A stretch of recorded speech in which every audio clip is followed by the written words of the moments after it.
Dari sekian waktu yang Allah berikan, berapa yang sudah bermanfaat? Pandangannya bermanfaat tidak? Bicaranya bermanfaat tidak? Ada 4 kualifikasi bekal yang Allah berikan secara umum kepada kita untuk berikhtiar.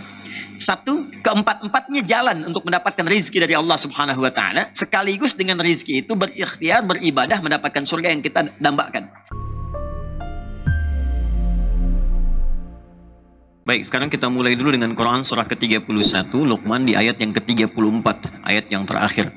Di situ Allah ingin menyampaikan 5 hak prerogatif Allah Subhanahu wa Ta'ala yang tidak akan pernah kemudian diberikan peluang sekecil apapun, apalagi intervensi dari makhluk, bahkan sampai malaikat terdekat dengan Allah Subhanahu wa Ta'ala. Ini hanya Allah saja yang punya hak di dalamnya. Karena itu 5 hak prerogatif Allah Subhanahu wa Ta'ala, dan dibuka dengan huruf taukid. Innallaha indahu. Ya, innallaha harfun nasbin wa taukidin tansibul isma wa tarfa'ul khabara mabniyun 'alal fathi la mahalla lahu minal i'rab. Demikian dalam nahwu. Harfun nasbin wa taukid, huruf yang menunjukkan pentingnya kita menancapkan informasi dengan kuat di dalam jiwa kita tanpa ragu sedikit pun.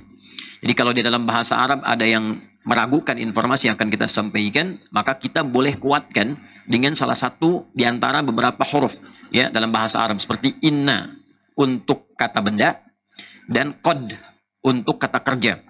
Ya, misalnya qad aflahal mu'minun, aflah itu kata kerja pakai qad. Ya, kemudian kalau untuk kata benda ya pakai inna. Inna ma'al usri yusra. Innallaha. Nah, ini fungsinya taukid untuk menguatkan informasi supaya kita nggak ragu. Apalagi Allah itu seharusnya kalau sudah disampaikan nggak pakai taukid pun harus yakin, karena kaidah Quran dibuka dengan dzalikal kitabul la raiba fi, nggak boleh yakin, nggak boleh ragu sama sekali. Kalau ragu sedikit pun maka hilang keberkahannya, maka tidak akan berarti apapun ayat itu untuk kita. Harus yakin. Nah, sekarang pakai inna, double keyakinannya. Biasanya kalau di Quran ada yang menggunakan inna, ini menunjukkan bahwa sebagian orang kadang ragu dengan itu. Maka harus dikuatkan kembali dan diyakinkan, ini Allah yang menyampaikan. Innallaha, tancapkan keyakinan dalam jiwamu, jangan sampai ragu. Kemudian yakinkan, sungguh hanya Allah saja. Ya, hanya Allah saja. Indahu ilmus sa'ah, yang memiliki 5 hak utama dalam kehidupan. 1, menetapkan kapan terjadinya kiamat. Ingat, kalimatnya menggunakan sa'ah menunjuk kepada waktunya. Di dalam Al-Quran nanti ada yang disebutkan dengan yaumul qiyamah, ya, itu menunjuk kepada peristiwanya, bahkan turun surah ke-75 dengan namanya, la uqsimu biyaumil qiyamah. Sungguh aku bersumpah kata Allah Subhanahu wa Ta'ala dengan kiamat yang peristiwanya pasti akan terjadi. Pembalasan di waktu itu disebut dengan Malik Yaumiddin, Yaumuddin. Ya, Malik Yaumiddin, hanya Allah yang menguasai pembalasan di hari itu. Jika terjadi peristiwanya, maka selesai kehidupan kita itu. Sebelumnya terjadi peristiwa, maka dihisab. Dan di situ akan dibalas oleh Allah, kama tadinu tudan. Apa yang kita kerjakan, seperti itu juga balasannya seimbang dengan adil. Ya, maka kalau menunjuk kepada waktunya, itu pakai sa'ah. Sa'ah ini kalau dalam bahasa kita jam sekarang. Dengan segala detilnya. Detiknya, menitnya, sampai hitungan terkecilnya, itu sa'ah namanya. Ya, kalau kita bertanya kam sa'ah al-an, jam berapa sekarang, menunjuk sampai ke takaran paling detilnya. Itu sa'ah. Jadi yang punya hak prerogatif menentukan kapan terjadi kiamat sampai dengan detik waktunya hanya Allah. Ya, karena itu kalau ada ramalan-ramalan, berita-berita dan sebagainya menyampaikan kepada kita akan terjadi kiamat tanggal sekian, bulan sekian, kan? Tahun sekian, itu diabaikan saja. Ya, diabaikan.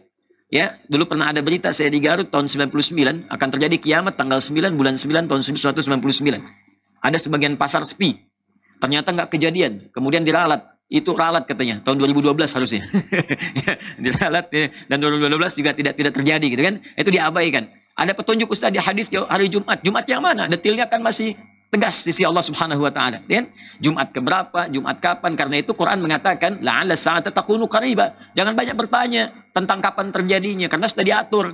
Yang harus ditanyakan, apa persiapan Anda kalau itu terjadi, atau minimal kiamat kecil, yaitu kematian, sebelum yang besar terjadi. Kemudian wa yunazzilul ghaits, ya. Cara Allah untuk menetapkan dan mengatur cuaca. Ya, enggak ada kepastian cuaca dalam pandangan kita, yang ada cuma perakiraan. Silahkan cek. Ya, di televisi, di media, semua perakiraan cuaca. Nggak ada kepastian. Dan kalimatnya menggunakan tasydid. Nazzala yunazzilu, bukan anzala yunzilu. Nazzala itu mengatur dengan tertib. Ya, spesifik sesuai dengan kebutuhan. Turunnya itu spesifik. Ya, bertahap gitu, sesuai dengan kebutuhan. Kadang di sini hujan, sana enggak. Nah, di sini rintik-rintik, di sana malah deras gitu kan. Nah, itu Masya Allah itu sesuai kebutuhannya. Jadi kalau kalimatnya mengatakan Anzala yunzilu wa yunzilul ghais berarti sebumi hujan semua. Banjir tenggelam buminya. Kan? Yunazzil itu keindahan diksi Al-Quran. Dan wa ma tadri nafsum madza taksibu ghada. Ini terkait dengan pertanyaan Anda tadi. Wa ma tadri, dan bagi Allah untuk menentukan, kau tidak akan tahu. Madza taksibu ghada, apa yang akan terjadi nanti. Esok hari terus sampai kehidupan berakhir. Jadi karena kita tidak tahu, jangan pernah menyimpulkan dan memprediksikan sesuatu dengan kepastian. Ya, ini pasti nggak bisa selama hidupnya. Ini pasti nggak mungkin. Nah itu dalam bahasa Al-Quran jangan lakukan itu. Kenapa? Karena kadar Allah sudah tetap diatur. Kita nggak bisa menentukan apa yang akan terjadi di masa depan. Ya, kita hanya bisa menyiapkan dan berikhtiar untuk menjemput kadar yang telah Allah tetapkan. Makanya di surah Al-Insyrah kalimatnya fa'idha faraghta fansab wa ila rabbika farghab fa'idha azamta fatawakkal 'ala Allah.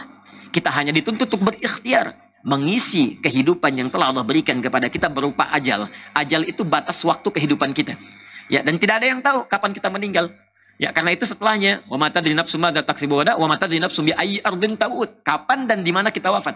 Harap-harap wafat di tanah suci, haji, ternyata nggak meninggal, pulang-pulang meninggal di tanah kusir. Bisa terjadi gitu kan? Nah, jadi kita dibawa oleh Al-Qur'an dalam suasana dia dikasih waktu sampai pulang. Namanya ajal. Ya, ajal. Jadi ajal itu usia. Dalam terjemahan bahasa Indonesianya, usia kita sampai ke batas hidup. Di Quran surah 7 ayat ke-34.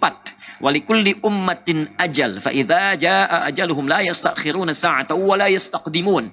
Setiap umat, jangankan 1-2 orang, semua umat yang pernah berdinas, beraktivitas di bumi dari awal sampai akhir kehidupan, itu punya batas waktu, nggak akan abadi. Semua akan pulang. Kalau sudah tiba waktunya, tidak akan pernah bisa dimajukan, nggak akan bisa dimundurkan. Ingat, jangan terpikir untuk bunuh diri, nggak ada kerjaan. Kalau belum tiba ajal, nggak akan meninggal juga. Ya, minum racun sebaskom misalnya kan, ajal belum tiba, nggak akan meninggal. Nggak minum racun, ya tetap ajal tiba, ya meninggal. Nah, cara kita mengisi, ini yang mau saya sambungkan. Cara kita mengisi ajal ini disebut dengan umur namanya. Apa itu umur? Ada 3 arti. Ya, 3 pokok makna. 1, sesuatu yang bermanfaat. 2, sesuatu yang melahirkan kesuksesan, kebaikan. 3, sesuatu yang menghadirkan keberkahan, baik yang dipandang oleh Allah. 1, bermanfaat, ya. Karena itu dari kata amara ya'muru, ada makmur, ada Dewan Kemakmuran Masjid, disingkat DKM. Kenapa disebut dengan DKM? Karena DKM punya tugas menata program di masjid yang bermanfaat untuk umat, setidaknya untuk makmum, ya, untuk jamaah. Jadi kalau misalnya menata sholat berjamaah, cari imam yang enak, yang bagus, yang khusyuk, sehingga terasa kenikmatannya, bikin kegiatan yang bermanfaat. Jadi makmur itu bukan rame. Kalau rame di pasar rame, di stadion rame, tempat olahraga rame. Apa bedanya dengan masjid? Nah, kita kenapa dinamakan dengan umur, cara mengisi usianya seakan memberi kesan kepada kita, hey, dari sekian waktu yang Allah berikan, berapa yang sudah bermanfaat? Pandangannya bermanfaat tidak? Bicaranya bermanfaat tidak? Pendengarannya bermanfaat tidak? Sampai ke ujung kaki. Karena itu kalau ada yang bertanya, berapa umur Anda? Nah, Anda jawab misalnya 40, 50. Itu sebetulnya pengingat dari Allah, dari lisan yang bertanya itu, untuk mengingatkan pada kita. Selama 40 tahun itu sudah bermanfaat belum hidupnya? Yang kedua, sukses. Nah, ini turunannya. Jadi, sepanjang Allah berikan kesempatan, berikhtiar semaksimal mungkin untuk menata kesuksesan sesuai dengan harapan kita. Apapun yang kita inginkan. Karena itu tadi kalau misalnya kita diberikan kesempatan, kita kan nggak tahu apa yang terjadi besok nih.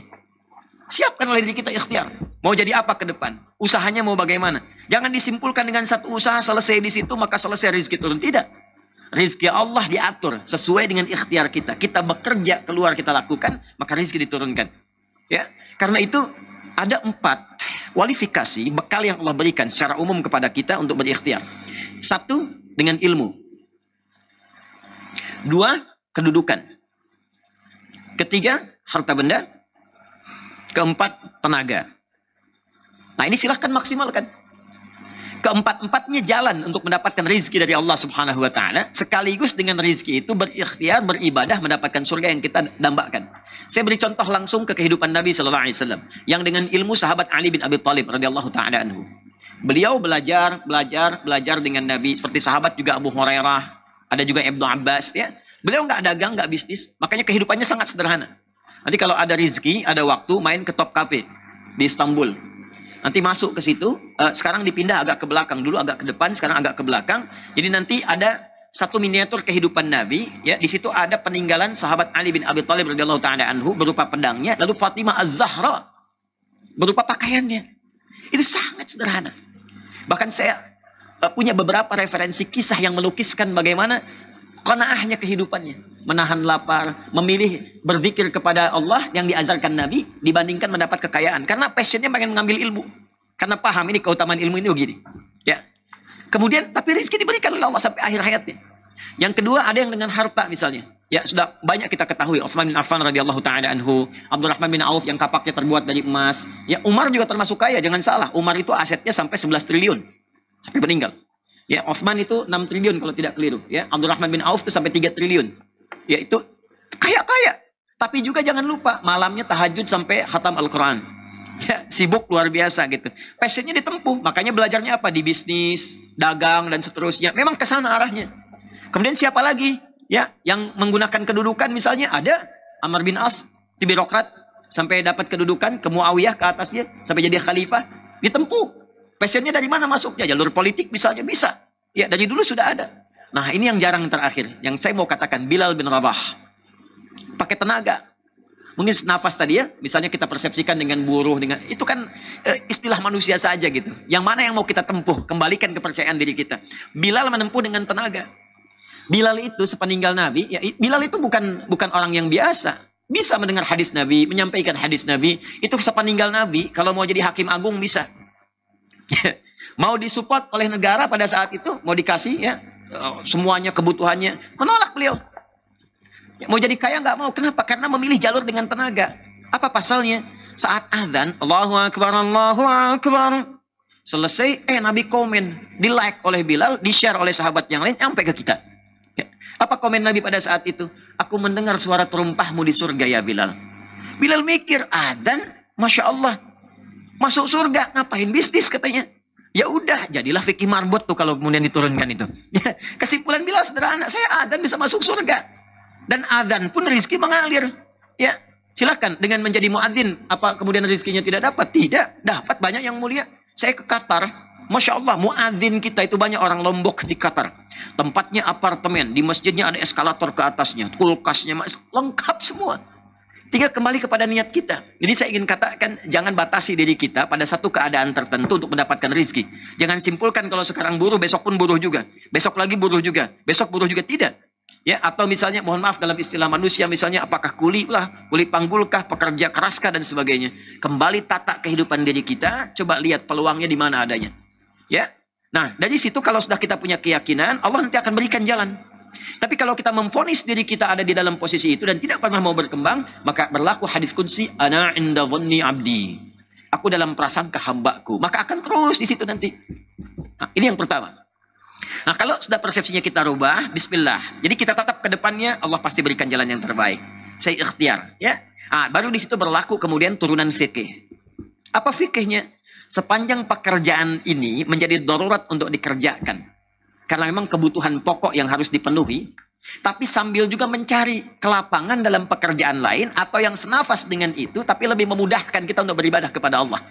Cari misalnya. Ya, sekarang banyak orang dengan modal kulit. Pinggiran 1.000, 2.000. Ya, sehari 100.000 dapat gitu kan. Atau misalnya dia bisa ke masjid, tawarkan diri, saya Pak ingin sekedar membantu di sini, bismillah gitu kan. Apapun yang dibutuhkan, mau ngepel, mau ini, pekerjaan sangat mulia, rezeki datang juga. Jangan disimpulkan satu titik dan teman-teman yang lain mensupport, bantu, berikan edukasi. Ya, jadi jangan kita arahkan, makanya berjamaah itu terapkan di kehidupan kini seperti Nabi dulu terapkan. Ya, kita kehilangan makna jamaah. Dulu jamaah itu duduk, kumpul, saling melihat satu dengan yang lainnya, saling memberikan solusi. Jadi kalau ada yang kurang punya pekerjaan, yang lapang berikan. Yang sakit, yang sehat, kasih jalan. Ini sekarang bisa dipraktekkan. Sholat jamaah, saling mengenal. Jangan cuma duduk, datang, pulang, tanpa tahu satu dengan yang lainnya. Yang dokter ada pasien sakit, gak bisa ke rumah sakit, bantu.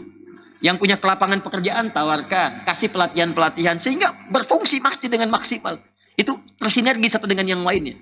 Nah, jadi yang tadi kita berikan edukasi, jangan disimpulkan dulu demikian. Kemudian sambil berusaha berikhtiar, cari yang senafas. Kemudian ibadah pun bisa ditunaikan.